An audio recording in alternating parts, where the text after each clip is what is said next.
नाज़रीन आदाब, अधूरे ख्वाब की इस खास पेशकश में आप सभी का खैर मकदम है। आज की कड़ी में हम बात कर रहे हैं मदरसा एजुकेशन की। पूरे हिंदुस्तान में फैले हुए मदरसे लोगों को न सिर्फ दीनी तालीम दे रहे हैं बल्कि लोगों को मोरल एजुकेशन भी दे रहे हैं। उत्तर प्रदेश में भी सैकड़ों की तादाद में मदरसे चल रहे हैं, लेकिन उनमें हालात बहुत ज़्यादा अच्छे नहीं हैं। आज की कड़ी में हम जानने की कोशिश करेंगे कि आखिर उत्तर प्रदेश के मदरसों को किस तरह की मदद की ज़रूरत है, साथ में सरकार किस तरह से मदद करे तो उनके हालात बदल सकते हैं। पेश हमारी खास रिपोर्ट।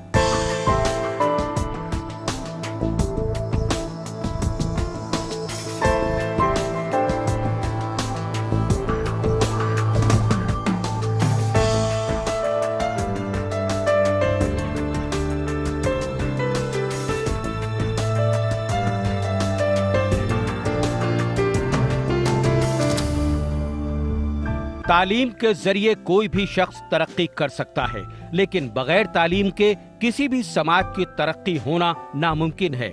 इस्लाम धर्म में भी इल्म की बड़ी अहमियत है। इल्म को हासिल करने के लिए पहले भी लोग दूर दूर का सफर तय किया करते थे। बड़ी बड़ी यूनिवर्सिटी, स्कूल, कॉलेज और मदरसों का उद्देश्य समाज की शैक्षिक आवश्यकताओं को पूरा करना है। हिंदुस्तान में तालीम के लिए स्कूलों का बड़ा नेटवर्क है, जिनकी स्थापना में सरकार के साथ जनता का भी योगदान होता है। हिंदुस्तान में बड़े बड़े उलमाए इकराम ने आजादी से पहले जगह जगह मदरसे स्थापित किए, जिनका मुख्य उद्देश्य धार्मिक शिक्षा के साथ साथ देशभक्ति, ईमानदारी और नैतिक मूल्यों की जानकारी देना होता है। इसीलिए इस्लामी शिक्षा को आधार मानकर दीनी मदारसों को स्थापित किया गया। उत्तर प्रदेश में भी मदरसों की संख्या काफी तादाद में है। मुस्लिम बाहुल्य इलाकों में मदरसे ज्यादा हैं। सरकारी स्कूलों के अभाव में इन मदरसों की अहमियत बहुत होती है। मुस्लिम गरीब छात्र जिनके अभिभावकों की आर्थिक स्थिति बेहतर नहीं होती है, वो अपने बच्चों को मदरसों की तालीम ही दिलवा पाते हैं। हुकूमत उत्तर प्रदेश से भी गुजारिश करते हैं कि जिस मदरसे में दुनियावी तालीम नहीं हो पा रही, उसकी सिर्फ वजह है कि फाइनेंशियली कमज़ोरी, वहाँ वो जो मराहत पहुँचनी चाहिए थी वो मराहत नहीं पहुँच पाती है, जिसकी वजह से हमारे मदारिस कमज़ोर होते चले जा रहे हैं। उत्तर प्रदेश में चलने वाले मदरसे दो तरह के हैं। पहला एडेड, जिसमें सरकार पूरी तरह से आर्थिक मदद करती है, जबकि दूसरा नॉन एडेड, जिसे अपने तरीके से लोग चलाते हैं। नॉन एडेड मदरसों में न सिर्फ मुफ्त तालीम दी जाती है बल्कि बच्चों के रहने की भी पूरी व्यवस्था की जाती है। सरकार की तरफ से चलने वाले मदरसों में अभी भी मदद की काफी जरूरत है, क्योंकि वहां पर हालात बहुत ज्यादा अच्छे नहीं हैं। सूबे में अनुदानित और गैर अनुदानित मदरसे चल रहे हैं। जिन मदरसों को सरकारी सहायता प्राप्त है, उनकी हालत जरूर कुछ बेहतर है। प्रदेश में अभी भी ऐसे बहुत से मदरसे चल रहे हैं जिनको सरकार की किसी भी सुविधा का लाभ नहीं मिल पा रहा है, और बहुत से ऐसे मदरसे भी हैं जो सरकार की किसी भी सहायता को लेते ही नहीं हैं। मदरसों की खासियत यह है कि जो गरीब छात्र है उसको वहां मुफ्त तालीम के साथ साथ रहने के लिए हॉस्टल और भोजन भी मुफ्त दिया जाता है। इन मदरसों की आर्थिक व्यवस्था ज़कात और इमदाद आदि से चलती है। इन मदरसों के फंड के लिए देश के लाखों लोग दान देते हैं, जिनका रिकॉर्ड प्रत्येक मदरसा बराबर रखता है। देश आज़ाद हुआ तो जो अनुदानित मदरसे थे वो बहुत कम थे, तो जो वहाँ पे मौलाना वगैरह जो काम करते हैं, जो पढ़ाते हैं, वो लोग कौम से चंदा करके और अपने मदरसे को उसको चलाते हैं। लेकिन उससे धीरे धीरे हुआ क्या कि मदरसों में पढ़ने वाले बच्चे बहुत कम थे, 10% ही लोग रहते थे, और पढ़ने के बाद जो लोग वहाँ से निकलते थे उनको कोई रोज़गार नहीं मिलता था। या तो वो मदरसे में पढ़ाएं तो उतनी तनख्वाह नहीं मिलती थी, 200-300 रुपये पे जो है मौलाना वहाँ पर पढ़ाते थे। फिर गवर्नमेंट ने योजना चलाई कि मदरसों को जो है मान्यता दी जाए, और मान्यता देने के बाद जब मान्यता हो जाएगी तो उनका मदरसों का आधुनिकीकरण होगा। उसमें शिक्षा में अंग्रेज़ी है, गणित है, इस तरह के सब्जेक्ट भी पढ़ाए जाएंगे, ताकि वहाँ से निकलने के बाद बच्चे को सरकारी नौकरियों में भी जो है भागीदारी उनको मिल सके। लेकिन उसका जो योजनाओं का जो लाभ है, मौलाना लोग उसको मान्यता होने नहीं देते हैं कि गवर्नमेंट का उसमें हस्तक्षेप हो जाएगा, तो उनकी जो दलाली है, उनका जो घोटाला है, वो सबके सामने उजागर हो जाएगा। मदरसे तो हमेशा आवाम के चंदे से चलते रहे। हम हर शख्स से चंदा लेते हैं। अगर हमारे हमवतन हजरात, हमारे हिंदू दोस्त चंदा देते हैं तो उनका भी चंदा लेते हैं। और चंदा तो हम मुसलमानों से 2-2 पैसे 4-4 पैसे 10 रुपये 20 रुपये 100 रुपये 1000 रुपये लेकर के चंदा चलाते हैं। हमने कभी हुकूमत से चंदा लेने की कोई कोशिश नहीं की, लेकिन अब हुकूमत भी चाहती है कि मदरसों, अगर मदरसों का फ़ायदा ना होता तो हुकूमत क्यों इसकी सरपरस्ती करना चाहती। हुकूमत चाहती है कि मदरसों की सरपरस्ती करे। ये देखा गया कि जो मदरसे ग्रांट लेते हैं धीरे धीरे वहाँ तालीमी मेयार बाकी नहीं रहता है, बहुत सी कमज़ोरियाँ आ जाती हैं, सारी तवज्जो तनख्वाह लेने पर रहती है और जो तलबा पढ़ते हैं उन पर भी सही तवज्जो नहीं होती। तो अक्सर ये देखा गया कि जो ग्रांट लेने वाले मदरसे हैं वो बर्बाद हो गए। प्रदेश के मुस्लिम बाहुल्य इलाकों में ज्यादातर मदरसे शहर में स्थित हैं, जहां पर बेहतर सुविधाएं मिल रही हैं, तो दूसरी तरफ बहुत से मदरसे ऐसे भी हैं जहां छात्रों को सिर्फ दीनी तालीम ही दी जाती है, जहां छात्रों को कुरान शरीफ का हिफ्ज करने के साथ साथ उर्दू अरबी भी सिखाई जाती है। लेकिन जानकारों के मुताबिक इसके साथ आधुनिक शिक्षा और दूसरे विषयों का ज्ञान भी दिया जाए, तभी मदरसों में पढ़ रहे छात्रों का भविष्य उज्जवल हो सकेगा। क्योंकि आजकल दीनी तालीम के साथ साथ दुनियावी तालीम का होना भी बेहद जरूरी है। मदरसों का आधुनिकरण होना चाहिए। आधुनिकरण से मतलब वहाँ पर दीनी पढ़ाई तो हो, कुछ सब्जेक्ट रखे जाए, लेकिन जो साइंस है, इंग्लिश है, मैथ है, ज्योग्राफी है, ये सारे सब्जेक्ट भी इन मदरसों में पढ़ाना अनिवार्य कर दिया जाए, जिससे कि मदरसे में पढ़ने और उनकी मान्यता हाई स्कूल और इंटर को दी जाए, ताकि वहाँ से निकलने के बाद आदमी ग्रेजुएशन करे, पोस्ट ग्रेजुएशन करे, उसके बाद सरकारी नौकरियों में भी वो अप्लाई कर सके। देखा यही गया है कि मदरसों में पढ़ने वाले छात्रों की तादाद लगभग 5 से 10% ही रहती है। बाकी छात्र सरकारी या फिर गैर सरकारी स्कूलों में तालीम हासिल करते हैं। सूबे में ऐसे बहुत से अल्पसंख्यक छात्र हैं जो सिर्फ मदरसों की ही तालीम ले पा रहे हैं, और बहुत से छात्र ऐसे भी होते हैं जो शुरुआत में ही पढ़ाई छोड़ देते हैं। जानकारों के मुताबिक मदरसों की तालीम में पहले से फर्क तो जरूर नजर आया है, लेकिन बहुत से मदरसे दूसरे विषयों को पढ़ा नहीं पा रहे हैं, जिसकी वजह से मुस्लिम छात्र पढ़ाई में ज्यादा लाभ नहीं उठा पा रहे हैं। सरकार को चाहिए कि इन मदरसों को चिन्हित करके इनको जरूरी सहूलियतें दी जाएं, तभी कोई बात बन सकेगी। सर्वे में पाया गया है कि मदरसों में पढ़ने वाले बच्चों की तादाद 5 से 10% होती है, जबकि सरकारी और गैर सरकारी मदरसे जहां पर मॉडर्न एजुकेशन दिया जाता है वहां पर ज़्यादातर बच्चे पढ़ते हैं। सरकार की तरफ से अगर मदरसों में व्यवस्था ज़्यादा बेहतर कर दी जाए तो यहाँ पर पढ़ने वाले गरीब बच्चों की काफ़ी मदद हो सकती है। प्रोग्राम में वक्त हो गया छोटे से ब्रेक का। ब्रेक के बाद हम फिर हाजिर होंगे। आप देखते रहिए अधूरे ख्वाब।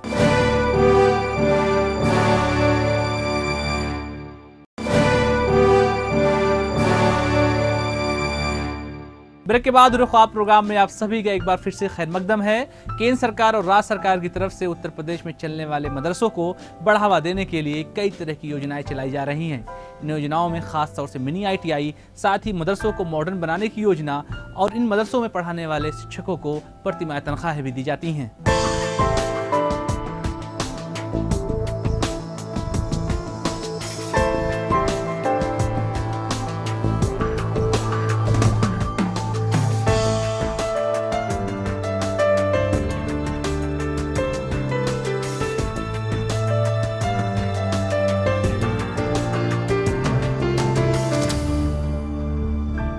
सूबे में मदरसों के लिए कई कल्याणकारी योजनाएं हैं जो केंद्र और राज्य सरकार द्वारा संचालित हैं। मदरसों में मिनी ITI योजना के द्वारा यहां तालीम हासिल करने वाले बच्चों में आधुनिक शिक्षा को बढ़ावा देते हुए प्रशिक्षण दिया जाता है, जिससे अल्पसंख्यक मुस्लिम समुदाय के बच्चों का न सिर्फ कौशल सुधार होगा, बल्कि उन्हें औद्योगिक प्रशिक्षण प्राप्त होने पर रोजगार के अवसर भी प्राप्त होते हैं। मिनी ITI के मार्फत से हम लोगों को सिखाया जाता है, मोबाइल बनाना सिखाया जाता है, कंप्यूटर बनाना सिखाया जाता है, टीवी वगैरह हैं, इलेक्ट्रिक से रिलेटिव जितनी चीज़ें हैं वो हम लोगों को सिखाई जाती है। इसलिए हम लोग यहाँ पर आके अपना एडमिशन कराते हैं, सीखते हैं, ताकि आगे चल के हम लोगों के लिए ये चीज़ें काम आए। हमें ये चाहिए कि हम मल्टी टैलेंटेड बने, क्योंकि एक फील्ड से काम नहीं, हिंदुस्तान आज़ाद है। हर फन में मालूम होना ज़रूरी है, हर नॉलेज को हमें एक्सेप्ट करना चाहिए, ताकि हम कहीं भी निकल के किसी भी फील्ड में काम कर सकें। मदरसे में कोई इस तरह की फ़ीस तो ली नहीं आती है। यहाँ जो भी है बच्चों को, यहाँ मदरसे के बच्चे आते हैं, मदरसों से खाना पीना हर चीज़ फ्री रहती है। बच्चों के लिए यहाँ शिक्षा के लिए भी फ्री ही है, उनको शिक्षा दी जाती है। साथ साथ मिनी ITI जो प्रोग्राम चलाया जाता है, यहाँ पे चल रहा है, उससे बच्चों से कोई फ़ीस नहीं लिया जाती है। ये अपना खुद ही जो है यहाँ का जो एडमिनिस्ट्रेशन है वो वहन करता है। हमारे मदारिस के जो बच्चे होते हैं उन्हें रोज़गार से जोड़ने के लिए ये रास्ते हैं मिनी ITI वगैरह। जब हमारे बच्चे यहाँ तालीम हासिल करने के लिए आते हैं तो जाहिर सी बात है कि जो दीनी तालीम के साथ दुनियावी तालीम भी हासिल करते हैं, लेकिन उतना ज़्यादा वो आगे दुनियावी तालीम में नहीं जा पाते हैं जो इस वक्त स्टैंडर्ड बन चुका है तालीम का। मदरसा आधुनिकीकरण योजना के तहत प्रदेश में अल्पसंख्यक वर्गों द्वारा संचालित किए जा रहे मदरसों को आधुनिक रूप प्रदान करने तथा उनमें विज्ञान, गणित, सामाजिक ज्ञान आदि से संबंधित आधुनिकतम शिक्षा की व्यवस्था करने व प्रोत्साहित करने के उद्देश्य से इस योजना का संचालन किया गया। मदरसा ट्रेडिशनल एजुकेशन के साथ साथ उनको मॉडर्निटी के साथ और प्लस जो मॉडर्न डेवलपमेंट्स हैं उसके बारे में पढ़ाया जा सके। जो इंग्लिश, हिंदी, सोशल साइंसेस हैं, लिटरेचर है, वो भी पढ़ाया जा सके, जिससे कि मदरसे के स्टूडेंट्स भी मेन स्ट्रीम एजुकेशन से जोड़े जा सके। ये उसका एक मुख्य उद्देश्य है, जिसके लिए सरकार हर एक मदरसे को 3 टीचर्स अपॉइंट करने की छूट देती है। अरबी फारसी मदरसों के आधुनिकीकरण योजना के अंतर्गत धार्मिक शिक्षा देने वाले मदरसों और मकतबों को विभिन्न मदों में अनुदान देने के लिए इस वित्तीय वर्ष में बजट की व्यवस्था की गई है। इस योजना के तहत आधुनिक विषयों जैसे हिंदी, अंग्रेजी, गणित, विज्ञान आदि को पढ़ाने के लिए स्नातक शिक्षक को 6,000 रुपए प्रति माह तथा परास्नातक के साथ B.Ed शिक्षक को 12,000 रुपए प्रति माह मानदेय देने की व्यवस्था है। इस बात में कोई शक नहीं है कि उत्तर प्रदेश का ज्यादातर मुसलमान अपने हाथ के हुनर के बल पर अपनी जिंदगी चला रहा है। उत्तर प्रदेश का ज्यादातर मुसलमान बुनकरी और दस्तकारी के काम से जुड़ा हुआ है। ऐसे में उनके पास ज्यादा पैसा नहीं आ पाता है और अपने बच्चों को मॉडर्न एजुकेशन नहीं दिला पाते हैं। ज्यादातर मुसलमान अपने बच्चों को मदरसों में ही भेजते हैं। सरकार अगर मदरसों की हालात बदल दे तो ऐसे में मुसलमानों की तालीम भी ज्यादा बेहतर हो जाएगी। उत्तर प्रदेश में मुस्लिम समाज के रोजगार को देखा जाए तो ज्यादातर लोग मैकेनिकल लाइन, दस्तकारी और बुनकरी के काम में लगे हुए हैं। ये काम इन लोगों की रोजी रोटी का मुख्य साधन है। एक अरसे से इसी काम को करने के बाद भी ये लोग विकास की मुख्य धारा से जुड़ नहीं सके हैं। आजादी के बाद भी इन कारीगरों की स्थिति में कोई खास इजाफा नहीं हो पाया है। आमदनी कम होने की वजह से ये लोग अपने बच्चों को पढ़ा नहीं पाते हैं। बुनकरी और दस्तकारी के हुनरमंद ये लोग आमदनी न होने की वजह से अपने बच्चों को भी अपने ही कामों में लगा लेते हैं, जिससे इनके बच्चों की पढ़ाई बीच में ही रुक जाती है। इन्हीं सब वजहों से ज्यादातर ये लोग मदरसों की ही तालीम दिलवा पाते हैं और आगे की पढ़ाई इसलिए नहीं कर पाते क्योंकि दूसरे स्कूलों के फीस बहुत ज्यादा होती है। जानकारों के मुताबिक सूबे में ऐसे बहुत से मदरसे संचालित हैं जो सिर्फ सरकारी अनुदान पाने की चाहत में मदरसे खोल रहे हैं। इन चीजों से मदरसों में पढ़ने वाले छात्रों की दिक्कतें बढ़ जाती हैं। सरकार को चाहिए कि ऐसे लोगों को चिन्हित करके कार्रवाई करे। जानकार मानते हैं कि उत्तर प्रदेश मदरसा चलाने वाले लोगों का एक बड़ा काकस ऐसा काम कर रहा है जो मदरसों को सिर्फ और सिर्फ NGO की तरह इस्तेमाल करता है। यानी इन मदरसों में पढ़ाई कम, इनका पैसा ज्यादातर गैर कानूनी तरीके से इस्तेमाल हो जाता है। ऐसे में मदरसों को मिलने वाला ग्रांट सही तरीके से न इस्तेमाल हो करके बल्कि लोगों की जेबों में जा रहा है। सरकार इन मदरसों पर अगर कड़ाई करे तो बहुत सारे बच्चों के भविष्य सुधर सकते हैं। प्रोग्राम में वक्त हो गए और छोटे से ब्रेक के बाद हम फिर हाजिर होंगे। आप देखते रहिए अधूरे ख्वाब।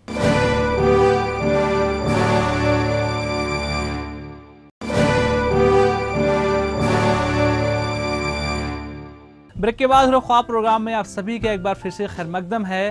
आज़ादी तक मदरसों का पूरे हिंदुस्तान में खूब बोलबाला हुआ करता था। मदरसों से तालीम हासिल करने के बाद लोगों की नौकरियां आसानी से लग जाती थीं, लेकिन आज़ादी के बाद हालात बदल गए और मौजूदा वक्त में मदरसों से तालीम हासिल करने के बाद बेहतर नौकरियाँ नहीं मिलती हैं। ज़रूरत इस बात की है कि मदरसों को मॉडर्न एजुकेशन से जोड़ा जाए ताकि यहाँ से पढ़ने वाले बच्चों को बेहतर नौकरियाँ मिल सकें।